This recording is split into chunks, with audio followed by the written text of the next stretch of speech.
Boot camps. First thing you gotta do is get them moving. Step one. Thank you very much. Step one. We definitely found what's causing your condition. Now, what we want to do close interpersonal distance. Want to be typically within 1.5 feet. You guys know your role play. The further away you are, the less influence you have. The interpersonal distance of influence is usually a couple feet. Once you get to like 3 feet, which would probably be here, you can feel the energy exchange isn't quite as intense. And right here, basically, you can think about whatever you want, but when I'm right up on top of you with direct eye contact, I pretty much have your attention. Would you agree? And that means I can lead and pace his motion better in that close interpersonal distance, because really that's what I want to do. If I want to create unity and flexibility within them both, I got to lead and pace their motion. Rob, definitely found what's causing your condition. Doug, it's very important you're here. My name's Dr. Fred. Have you ever been a chiropractor? I know. No. Okay, I won't let you know what we do here is very unique and different than you compare to most other chiropractors. Okay? What's my head doing the whole time? Why? Get it moving, number one. Number two, what I'm doing is I'm solidifying what I'm saying is true. My motion, when my motion is congruent with what I'm saying, then he feels more confident. So it gives me, excuse me, I'm spitting on myself. It gives me, as long as I don't spit on you, we're good.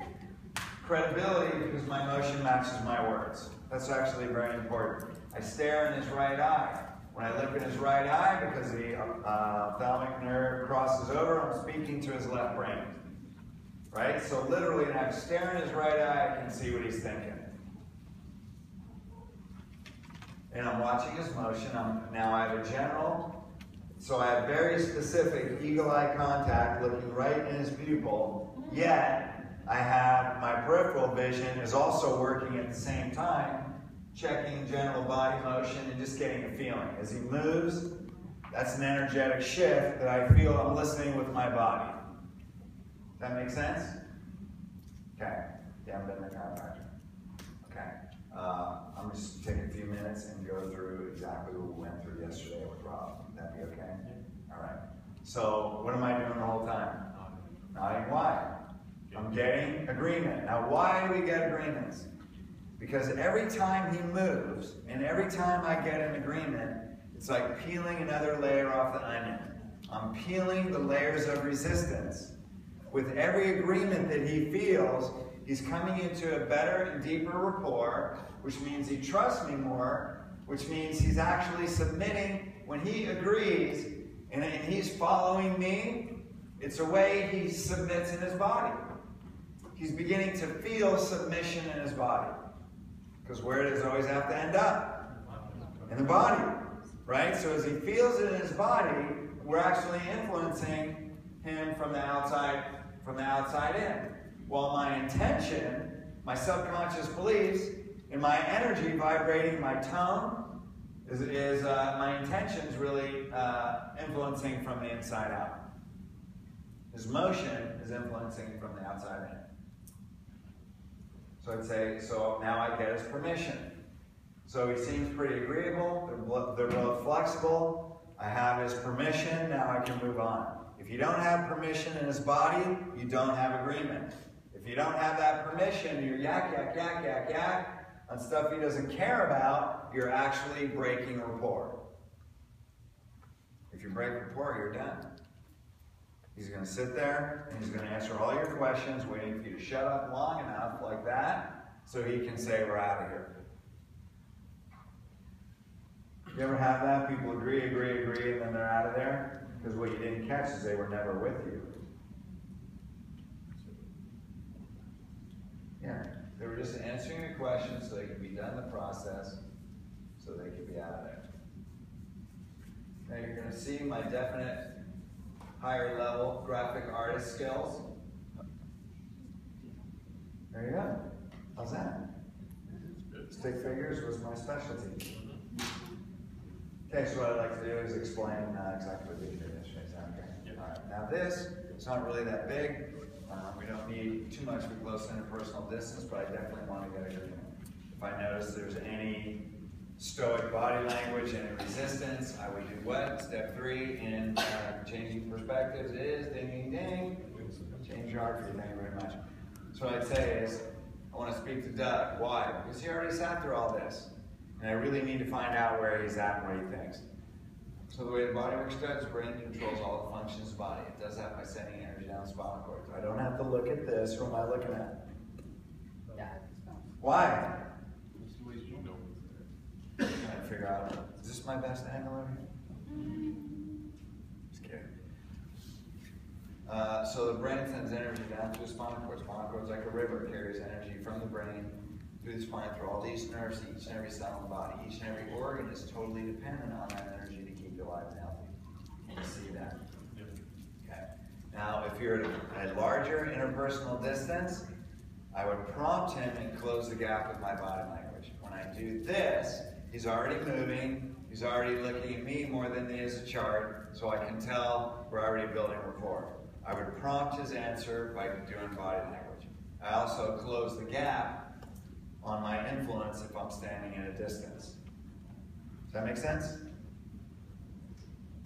Okay.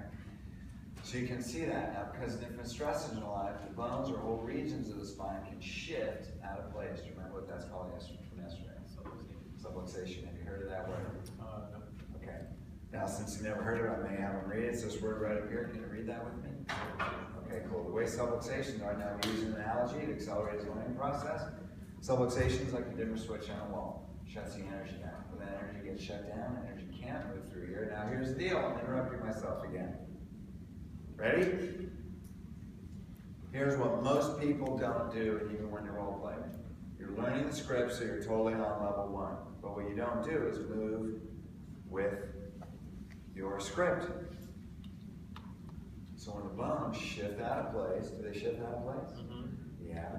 Energy can't get through there. Can the energy get through there? No. So if you notice what he's doing, he's going,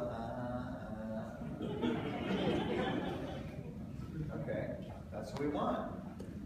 Not only that, but if I go, the energy can't get through there. I can't even do that. Does that match? No. Right? If I say it's like a dimmer switch in a wall, the energy shuts down. Right? And that's called subluxation. Does that match? No. You have to match. It's called subluxation. It's like a dimmer switch in a wall. Energy shuts down. Energy can't move through there. Now those organs at the end of the nerves will progress. They will progressively weaken, degenerate, and cause disease. Once again, here we are. Guess what we're going to do? Everybody go like this. Go like this. And go like this. Can you do it? Come on. What do you got to do? Right? Can't get through there. The elite shuffle. The elite shuffle. Hey. Progressive weakening cause disease. Can you see that? Okay. And here's the problem. One area shifts down. Using their name grabs their attention again. So that was kind of just because we were joking around. That was a very, very reflexive thing. That means boom. Pattern break. Anytime you want to grab their attention or you think their attention is wavering, you need pattern interruption. Use their name. Name is good for pattern interruptions. Okay? If they're stoic, use their name. Anytime you need a pattern interruption, you want to break the energy, use their name. Or touch it. Or profanity.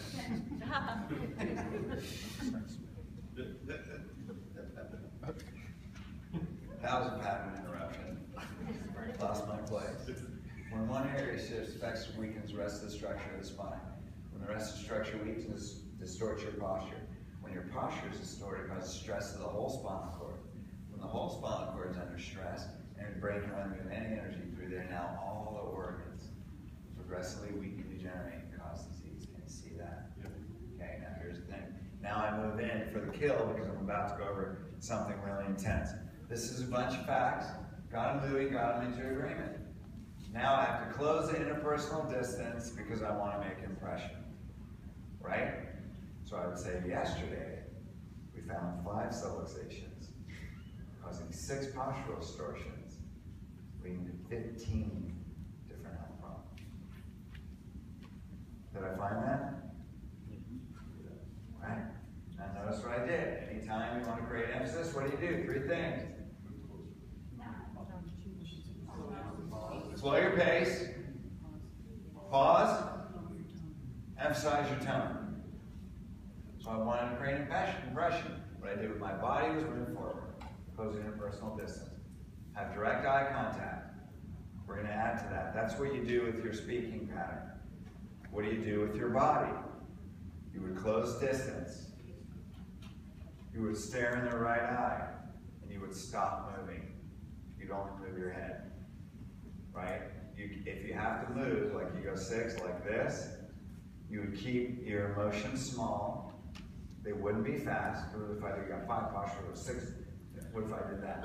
You're like, dude, you're free. It's too close. Right? Can't do that. What you have to do is you move slow, be very deliberate, keep your emotions in a straight line, maintain eye contact. And then you slow your pace, pause, and emphasize your tone. What I do is you have 5 subluxations. What am I doing in my head? 6 postural distortions. You can't do 15. 15 different health problems. Do you remember that from yesterday? Did you read the pamphlet? You did. Did you read the pamphlet? Yeah. You did? Yeah. So you knew that already? Okay. How did you feel when you saw that?